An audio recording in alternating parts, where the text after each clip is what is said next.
I'm really impressed when we walk in the room and we have 20 countries represented in the room, really willing to share information about how they're using standardization, how they can come together to address standards gaps, and how they can really grow and support industries that underpin economies across borders. I think it's a really, really great event, and I think in particular for ASTM to work so closely together with ISO, also with this agreement they have, that is a great example to contribute to international standardization.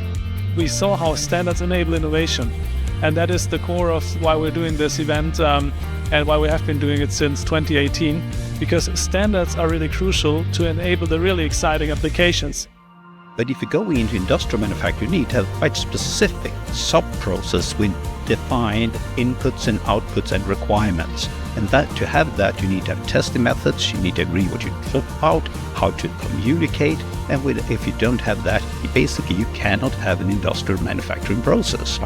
When you talk about standards, you look for very professional partners, and ASTM is such a partner and active in standardization since many, many years. So it was a good step to collaborate at Formnext.